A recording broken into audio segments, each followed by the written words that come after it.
कुछ भैया नमस्कार। कैसे कैसे आपसे किया बनी हवा? अरे महाराज राउर वीडियो देखनी है तो मन कइला सा चली रुआ से भेंट कर ली। अच्छा हां राउर देखा तनी कि वीडियो चलता इंस्टाग्राम पे एकदम हरनाथपुर में छैले बंद हो चारू बगल। अच्छा आ ऊपर से भी मन कइला सा कि राउर सुनत तनी कि एथी बावे सोनू वीडियोग्राफी। हाँ सोनू वीडियो हमरा घरे शादी पा आएगो वैसे सोचने के कुछ देख लेती बांध देती। विश्वास नहीं कि हमने कितना वीडियो डाल लिया फोटो वोटो ना ना विश्वास तो बा ना एगो घर के लोग कहलन कि जाते देख लो।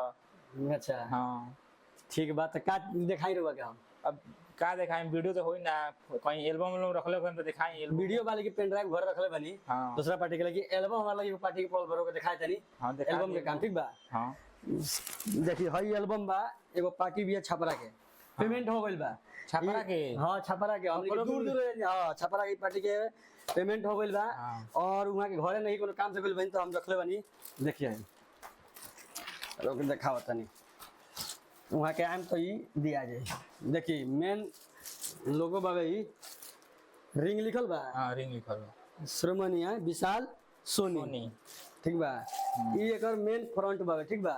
आ देखिए डेटो पर लिख के बा 05/06/2025 ठीक बा। तो ई यहाँ के बाबे तो देखिए एल्बम के फर्स्ट पार्ट खोले और वही दूगो पेपर डिजाइनिंग मिल गिर गल। देखिए हां उठा के दिखाई तनी पार्टी के वीडियो भी चलता है केरो विश्वास देखिए देखी है कितना शानदार लोगो बाबा पहले के ठीक बा। ई सामने के रे ठीक बा एगो और है दे बाबे देखिए रे सेम ठीक बा। अब यहाँ से रोल के एल्बम डिजाइन दिखाओ तनी बाबू तनी कैमरा लेके आओ पास में लेके आओ दिखाओ तनी।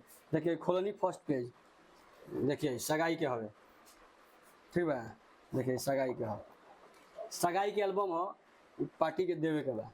देखिए खाली सगाई के हो शादी सेट होई तो इहो हमारा शूट पर जाए के बाद पहले ही से बुकिंग करे खाली बस डेट फिक्स होई जाए के बाद लोगता सब सगाई के हबे सब सगाई के वीडियो एल्बम है।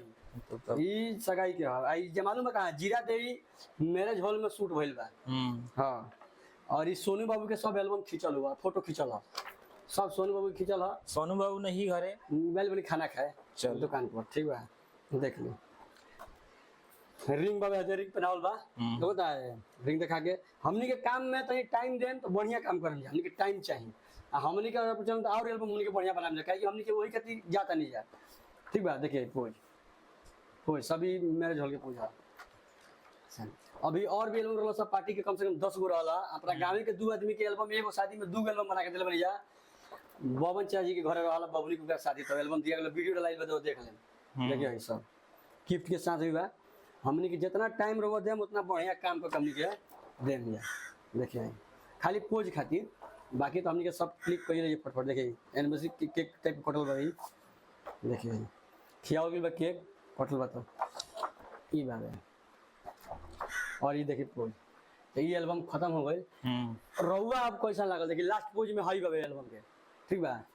एल्बम रउआ देख लेनी अब हम रखत नहीं रउआ कुछ डाउट बा ना एल्बम में तो ठीक लागला एल्बम कुछ तो डाउट नहीं है ठीक बा। तो रउआ अब जैसे होई घरे बात कर लेम वही हिसाब से बुकिंग हो जाए ठीक बा। हां ठीक बा कोनो कमी ना कमी तो ना हम लिखे नु ना एल्बम में तो कोनो कमी नहीं है वीडियो में भी देख ले बनी गांव में जितना साटा हमनी के पूरा बुक रहेला। हां मालूम बा एडवांस 2026 से साटा विदेश से हमनी के बनाला। हां बा काहे कि लइका टाइट रखे नहीं मेन बात बा। हां लइका के ऊपर काम बा लइका बढ़िया ना खींचे दिन से के गति होई ना ना साटा बांधे के कम में हम बांध लेम लेकिन मेन बात बा 200-300 का लइका हम भेज देम तो का खींच के लिए आई ऊ का खींची ओकनी के ट्रेनिंग देल जाला हमनी के तब ओकरा बाद ओकनी के दिहाड़ी फिक्स कर जाला कि ना इतना मिली काम करो बढ़िया आइयो ना हमनी के अब ये साल से प्लान बा कि जोन लइका अगर हमनी बढ़िया शूट करी ओकरा के पुरस्कारित करम जा।